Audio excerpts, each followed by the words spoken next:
Yes, hello. Do you want to start? Should I start? Well, I can start. I don't even know your name. It's here, Nemanja. Ah, yes. Okay. It's hidden. Nemanja Lucic. Yes, exactly. Okay. From Frente Antiimperialista. Exactly. Yes. Spain. Okay. Yes. Well, Yes. welcome, and you have Thank you. a half-an-hour presentation Yes. to the Q&A session. Thank you very much. Yes. So first of all, I would like to congratulate International Forum on their 50th anniversary, with hope of another 50 to come, at least, unless there is, of course, necessity. Well, there is no more necessity for solidarity. And of course, thank you all for coming. My name is Nemanja. I will be representing Spanish Antiimperialist Internationalist Front. Next one, please. Right. So. First of all, Antiimperialista Internationalist Front in Spanish is Frente Antiimperialista Internacionalista. The initials are FI, and that's what I will be using to refer to the organization since it's shorter. Of course, that's not to be confused with the historical anarchist federation of, well, Iberian anarchists, which happens to share the same initial. So, the objective of the organization is, in fact, quite simple. It is the cohesion of dispersed struggle of individuals and organizations into a common anti-imperialist front, right? And the guiding principle is internationalism and its development. And so far, well, that's quite simple, nothing too special, right? So we organize our work around the axis of theory practice in a way that we emphasize this line analysis, education, action, right? So you must be thinking, right, what does it even mean? Like, in fact, it's actually quite simple. We understand that current world is dynamic, it constantly changes, and it requires analysis. This analysis leads to abstraction into theory, and this theory is serving as a guidance, for action, to direct the action. However, this is not just unidirectional, right? It can be understood also in bidirectional way, such that action and theory, in fact, are reinforcing analysis in kind of a spiral. Next one, please.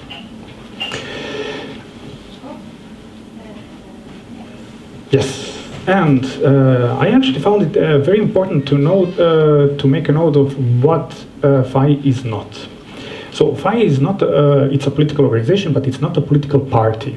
So we do not, we do not struggle for power. We do not want to participate in the formal political system. We're just an organization which is focused on international solidarity and anti-imperialism. And the second point is, FI is not a platform of organizations. It's not a coordinating body of multiple organizations. And you might be thinking, okay, so just in the previous slide you said it tries to unite organizations into a common struggle. This is a pragmatic choice. Pragmatic choice in a way that we resolved it in a way that individual members of FI can be members of different political organizations, so there is no contradiction there. However, collective membership of different organizations within FI is not permitted. Why? We believe that primary focus should be anti-imperialism and internationalism, as I said. However, political parties tend to use that as kind of a opportunity for them to, in electoral period, and simply as a kind of point to reinforce their short-term goals. And we certainly do not want to become a tool of that. Next one. Yes. Right. So when it comes to this theory that I mentioned before, so imperialism, our work on understanding imperialism is ongoing. It's not something that we did once and then just kind of stuck with that. It's evolving. In fact, one of our side projects was creation of a wiki-like resource where we would gather documentation about what imperialism is, how it works, and so on. And the objective was for everyone, for every individual, to be able to answer the question, and very importantly, in his or her own words, what is imperialism? Because if you just ask anyone, most likely everyone will give a completely different answer to that question. So what is imperialism according to FI? I don't have much of an elaboration of the points that I've written here, so I'll just read them out and explain a bit more on the next slide. So we understand imperialism as a form of capitalist production at a specific moment of its historical development, and as such, it reflects class struggle. It follows its own internal logic of capitalist development that requires imperial expansion and does not depend on the will of its historical actors. The processes of domination are inevitable means of expansion and do not represent an end in itself. Imperialism is a global system rather than competition between imperialisms striving for planetary domination. This is probably badly worded. It's global system striving for planetary domination, led by the world hegemon and its Western allies. Thank you. Right. So this was kind of a wide theoretical framework. However, it's not terribly useful in practical analysis. So it's just constraints within which theoretical constraints within which we move. However, for detailed analysis, we usually rely on existing body of academic research within this topic. So we understand capitalist logic of accumulation to be at the root of the system. What actually composes this, the base of the system is economic mechanisms of wealth transfer. So the wealth is moving from one zone to another zone of the system, and when we're talking about zones, we're talking about rich and basically rich and poor countries. So zones, you will typically find them in the academic literature under terms global north, global south, first world, third world, core periphery, and so on. And the economical mechanisms that I'm talking about, you will find as unequal exchange, or surplus drain, and so on. And this, as actually you can see on that small picture there, this movement of value through the system is creating the hierarchy of states. So according to how it goes from the poor to the rich countries. And while these economic mechanisms are the base of the system, the superstructure is actually composed of institutions such as cultural, military, and political institutions, which are maintaining this whole system of value transfer.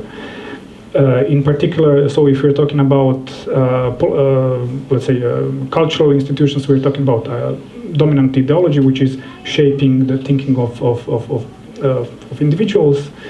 In terms of political institutions, we can talk about superstate institutions, which are, for example, World Bank, IMF, even EU, which are imposing rules of economic regulations upon the system, which actually go above the sovereignty of states. And finally, in the military sense, we can talk about NATO and so on. The idea is, right, what we are,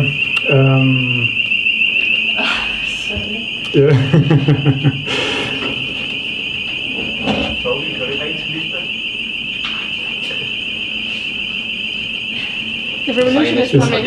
Right, yes, so someone doesn't want this presentation to happen.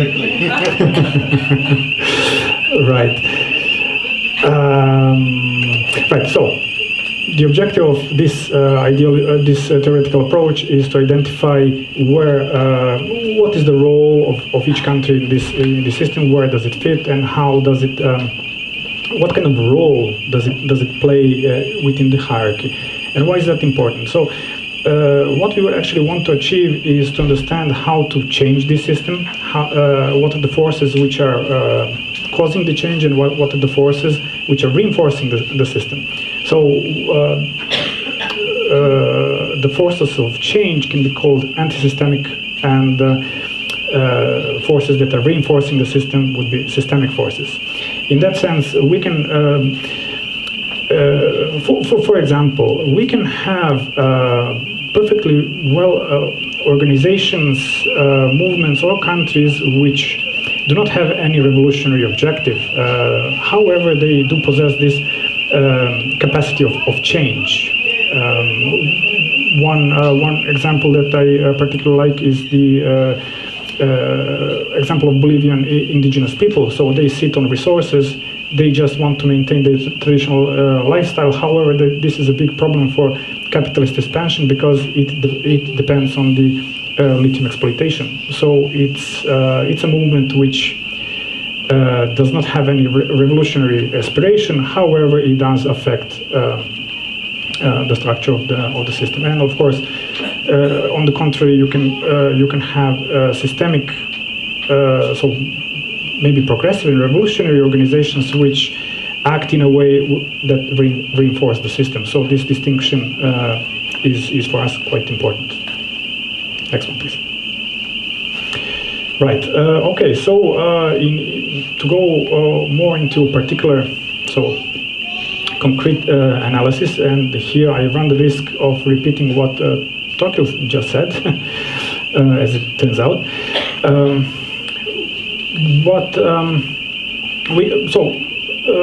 We are currently now living in a neoliberal period, a neoliberal epoch, which ended the stagflation crisis of the 70s. However, in this attempt, we just need to figure out how to set it up. So you can just continue, and we can just. Good. So. Right, it managed to overcome the stagflation period of the previous Keynesian period. However, in doing so, it exaggerated the existing capitalist contradictions, which eventually led to the systemic crisis of the 2000 and inability of capital accumulation to proceed. So when we're talking about systemic crisis, they usually in the system they appear in two different in different zones of the system. They appear in different ways. So in the first world, global north, core, crises are usually manifested in a way in informalization of labor relations, in reduction of public spending, in reduction of liberties and freedoms, and of course in increased discipline measures and militarization of society. In the third world, periphery, global south, it usually represents an opportunity for imperialist expansion to,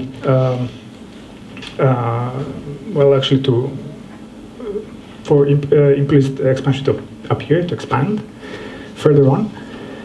And eventually leading to capturing raw material resources, trade routes, and actually competing with commercial competitors, rivals. That is all followed by wars, by destruction, and in turn that fuels further on the investments into military-industrial complex and providing additional economic growth. So, as in the Keynesian period, New Deal was one way out of solution one way out of the crisis of that period by heavy investments into military-industrial complex. Now we have a Green New Deal, which is supposed to address this problem of overcoming the crisis. In particular, as Torkel was saying, the planet is running out of resources for this unsustainable capitalist expansion. And in a way, nature here is having this anti-systemic role, which is causing the change in the system, because simply the system cannot continue expanding the way it did. So in that sense, Green New Deal is instead of trying to address those essential contradictions, it's actually trying to perpetuate what's ecological and equal exchange, externalization of the costs onto the nature, and does not even address the question of the biggest polluter on the planet, which is US military. In fact, the solution of Green New Deal, the way we know it from the media, is only meant as a tool of dispossession and domination. In fact, it's also used as a tool of pressure against the rivals and competitors. In fact, quite recently, you can hear about the term of ecocide, which is the same thing that was in the 90s, humanitarian wars of intervention. Now this is supposed to be ecocide. It's supposed to be an excuse, political excuse for intervention in different countries based on crimes against living environment. In fact, I think it was in The Guardian that you could read about Venezuela being targeted as a country guilty of ecocide. Right. So this is not to say that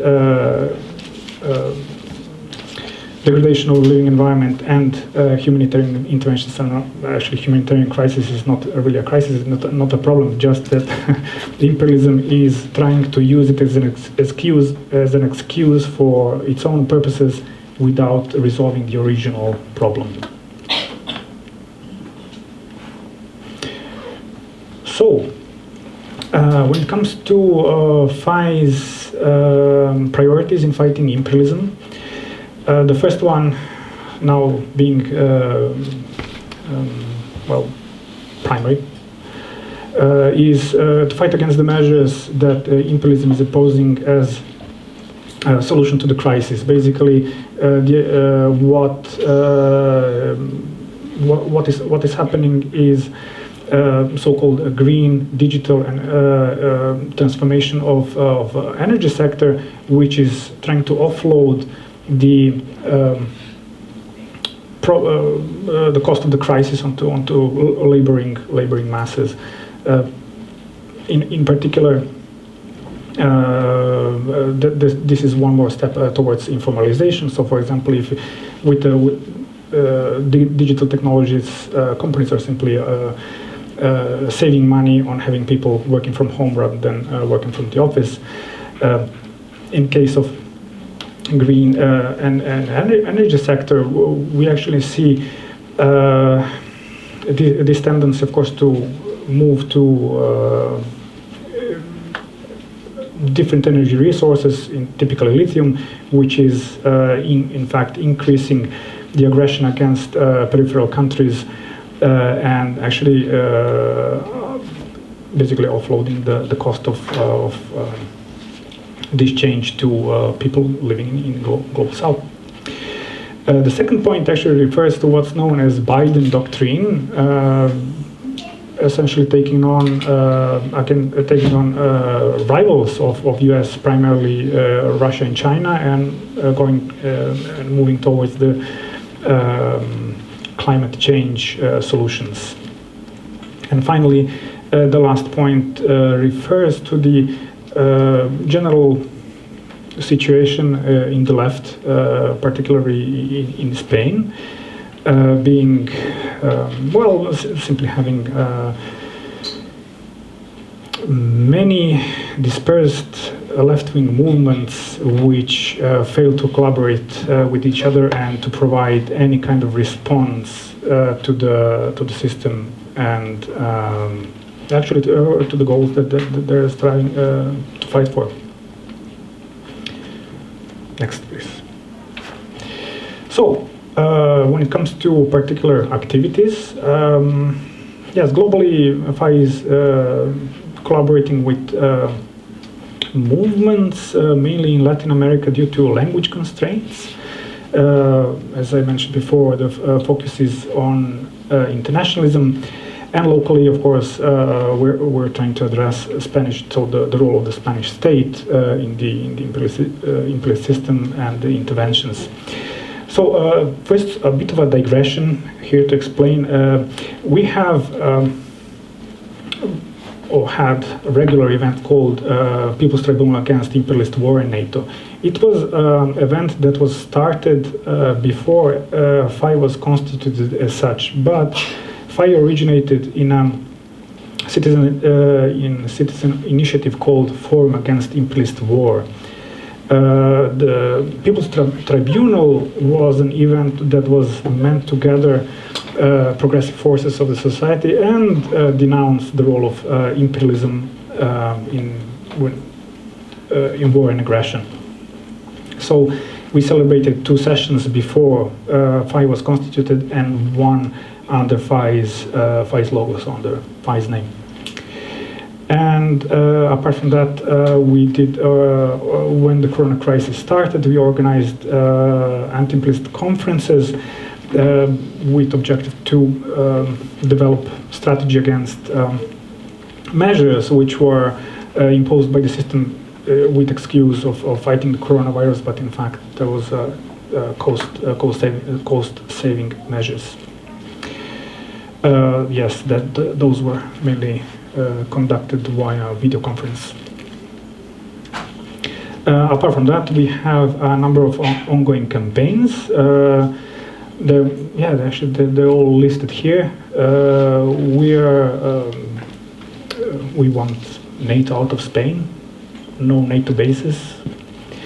We of course work in solidarity with Bolivarian Venezuela. We participated also in the global campaign for return to Palestine. We are promoting International Day of U.S. Crimes Against Humanity, which is meant to be on 9th of August, day when Nagasaki was bombed. So it's a fairly new initiative, but it's growing every year. Support to Western Sahara, and now most recently support to Nicaragua Sandinista and against the blockade of Cuba. And here you have links in case you're looking for references. That's all from me. Thank you.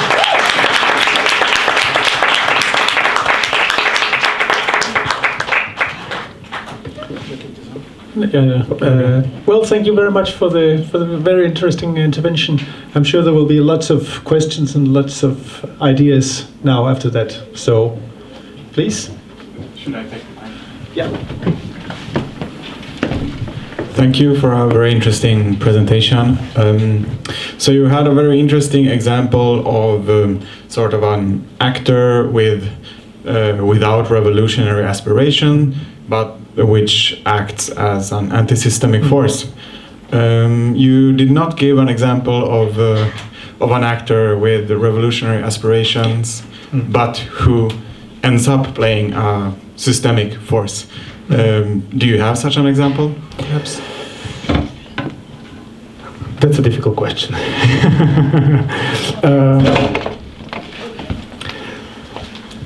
I would say, so originally being from Serbia, I have lived personally what was one of the first color revolutions. When that one was happening, you could see a number of communist and revolutionary groups and collectives that actively took part in that effort. Of course, at that point, it was not really clear how it would work out. However, their idea was, of course, they were completely aware that vast majority of the movement was liberal, so it was not revolutionary. They were just oriented towards removing Milosevic, but they actually had this idea that they could constitute a third force, so that they could attract people, especially young people, to the revolutionary cause and so on. But that was, of course, that failed. That actually not only failed in this case, it failed in every further case of a color revolution, in which all of those forces simply acted too late. Acted too late in a way that they saw that protest is going, but they didn't realize that those protests were actually organized way before. So that actually there is a strong push for those protests to happen in the form that they happen. So they basically came too late to the scene and did not really make any impact. So in this case, we could talk about revolutionary aim with well, not really anti-systemic action in this sense. This is first one that comes to my mind, but this is okay. There is actually there are two things to mention in this case. First one is I don't think that the being systemic or anti-systemic force is something that should be considered permanent. It's something that changes according to the conditions, right? And the second thing, it really depends on the analytical framework that you're using to understand what do you consider to be a systemic change, right? And even if the change is positive or negative, if it's a change that's leading to like socialist transformation, or maybe to reinforce, not only actually to change a system into a worse system, which so in the case of current crisis, what is clear is that the system as we know it is approaching to an end, but we don't know what the result will be. We don't know if the system will be more reactionary or it will be more revolutionary, but it's still anti-systemic because it changes. Okay, next question. Please, can you come forward and take the mic? Maybe my voice is loud enough. Okay. Could you elaborate further on this part where you actually said that you see the imperialist structure as a global system rather than imperialist competition? Mm-hmm. Yeah. So my question in mind is that you recognize the fact that there are imperialist countries, but at the same time you see it as a rather global system, and not that there are stronger imperialist countries that actually dominate other countries. Right. Yes. So yes, imperialism this whole idea comes from the need to distinguish between imperialist policies and the system as such, because so as I was saying, the idea of system is simply that you have kind of an infrastructure, that you have superstructure, and it forces certain actors to behave in certain ways. So, for example, what I didn't talk about, but you could probably see it on the pyramid, the semi-periphery. Semi-periphery is typically disputed territory in a way. So you know that core countries are imperialists. They practically exploit periphery. They take value from them or wealth. I have a question also. My question is concerning something that is important for, I think, for anti-imperialists in Europe, and this is the NATO alliance and the role of the NATO alliance. There have been a great unity in the NATO alliance in the past. Denmark, for instance, but also other European countries have backed very closely up in the US many wars in the Middle East and Afghanistan. But I think that will Europe join the US in a new Cold War against China? This is an interesting question, because it's not the same as when we had a Cold War with the Soviet Union, because the Soviet Union could actually disappear from the world map without any impact in Europe, but not China, because half of the goods we consume come from China, and from Russia. We don't have a lot of our energy come from Russia, so it's not the same. It's not the same ball game as it was in the last Cold War. So, is there opportunity to weaken the NATO alliance in Europe? Should we put more, because it have not been an issue for many years in Europe. The mainstream left wing don't talk about or critique of the NATO alliance. So this is, I think it's important that we start to focus on the role of NATO again. Huh? I have it. Thank you. So I can answer this one in my name, not in the name of FI, because I don't know if we have actually specific analysis regarding this particular question. But I'm inclined to look at most of the imperialist conflicts happening as a rivalry between Europe and US, in fact. So we can see, for example, the intent of creation of European army, separate from NATO, and in fact, in the case of war in Yugoslavia, this one was also could be interpreted in two ways. First, one as a war for corridors, European corridors, and the control for each, and for placement of army in that area who will control it. So eventually that was a rivalry between Germany and US for military control of the zone, and of course for the investments.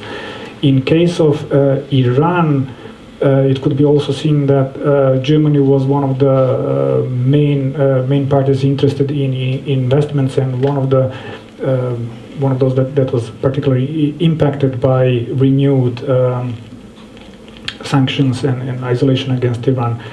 Then again, the situation with Russia could be also interpreted in a way that, principal export from Russia to Europe being gas, on which Germany depends on. So there is no gas, and then a dependency of Europe moves elsewhere. So more in the domain of US and the Allies. So in that sense, there is probably indication that things are not going very smooth between the Allies, and that they might not continue doing so. Yes. Yes, thank you for a nice presentation. I'm sorry I lost parts of it because we had an alarm to take care of. So I'm sorry if my question is like you already talked about it at some point when I was gone. But I have a question, or maybe just I would like to discuss this topic you briefly touched upon about language constraints or possibilities. About, you talked about FI is maybe more turning to Latin America because of this language constraints. We're from the Mexico group under IF, and we're working very closely with the Zapatista movement in Mexico. And I also find, and also been living in other parts of South America, and I find it a big challenge, actually, when we're talking about gathering struggles in the global, we could call it anti-imperialism works we do when it comes to language. Now we had the Zapatistas for 3 weeks here in Denmark, and we had events carried on in Spanish, Danish, English. We can also even see with IF, where we have some people struggling with English, other people struggling with Danish, Spanish. In our group, we don't have a language that everyone understands. Not everyone understands Spanish, but not also everybody understands English in our group. So we are translating all the time, every time, and it's of course important, but it's also a hindrance both in the physical meetings, but most especially about creating alliances across movements. And I think sometimes the English becomes, and I guess maybe a lot of us would see it as a quite colonial and dominant language, especially in Latin America, where there's also even this not wanting to even speak Spanish, but for example, activists I lived with in Chile only wanting to talk Mapudungun, like the language of the Mapuches, and not even speaking Spanish. So my question is maybe just if you had any thoughts about this also in a Spanish group working with Latin America, like how do we communicate in a constructive way, but also where we don't always just turn to the colonial language, and how do we, like for example, the indigenous languages, and there are thousands, right? How do we keep them alive and communicate in a dignified way where people and their perspectives of people of communities, that languages, but still, how do we keep those perspectives in part of the center of the struggles? Because, for example, some of the indigenous languages of Mexico, where people don't even speak Spanish, how do those perspectives enter Kapelvej 44? So the reason why we're language constrained, because most of the people don't speak any other language. Apart from Spanish, yes. So this is the main point. So it's not like the choice between English or Spanish. There's no choice. Unfortunately, it's like that. But it's of course language is one of the factors of the choice of people that we collaborate with, but also diaspora, which lives in Spain. So, unfortunately, I cannot answer any better because simply it's a question which is it's a problem that we're trying to overcome, not only in terms of people that we collaborate with in Latin America, but also around the world. So people from other countries from Europe, say France, English-speaking people, and so on. So language is a big barrier for collaboration, unfortunately. We have time for one last question, please. I have two questions. You are talking a microphone because they cannot hear you. Thank you. And you have to come up here.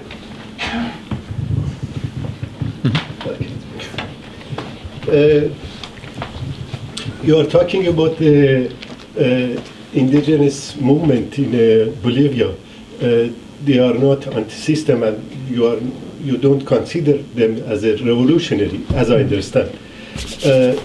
But at the same time, you support the Nicaraguan regime, I mean Nicaraguan regime and Daniel Ortega, especially Daniel Ortega. And in an international forum, as an example, from 1994, we supporting the Zapatist movement, and Zapatist movement also kind of the indigenous movement also in Central and Central America. And maybe if you call the indigenous people in Bolivia, they are not revolutionary. In that case, we must not call the Zapatist movement as a revolutionary, and at the same time support the Daniel Ortega with his regime. This is the first question, and the second and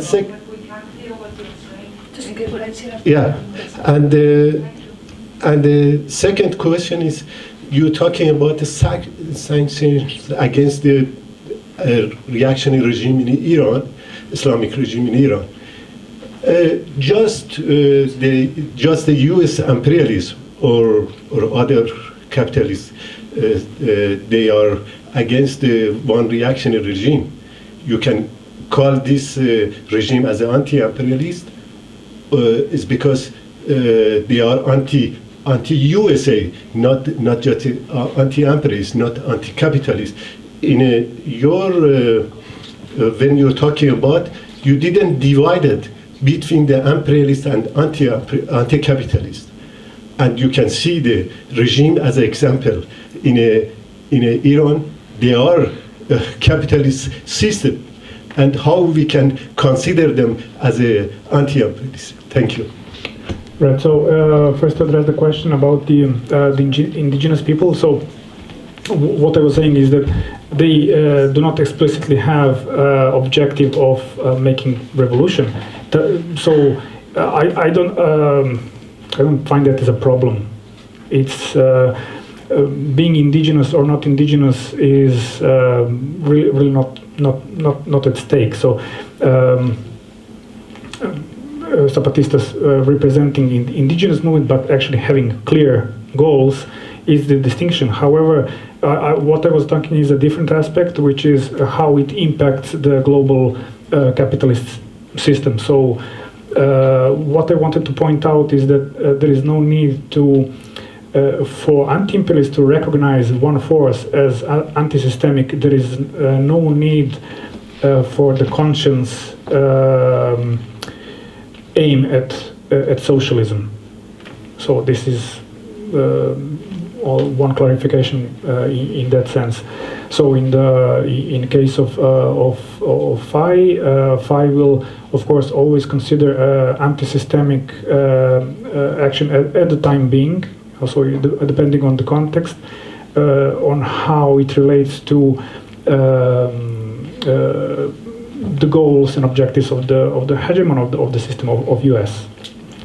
As for Iran, in particular, no one is negating the capitalist character, and actually here as well, I would not necessarily go into a qualification of anti-imperialist or not anti-imperialist, because as you pointed out, of course, so it's anti-US, but it's perfectly fine to collaborate with EU or whoever else. So it's what I wanted to point out in this particular case is to have a focus on what kind of effect has one's role in the system. Does the role of Iran help reproduce this imperialist system, or is it representing force which is forcing kind of transformation or forcing it to collapse? That's probably a long discussion. I don't personally, I'm not an expert in Iran politics, but it's a matter of perspective rather than being like really strict in classification. No, this is anti-imperialist, or no, this is pro-imperialist. Okay, thank you very much, and thank you very much for the questions.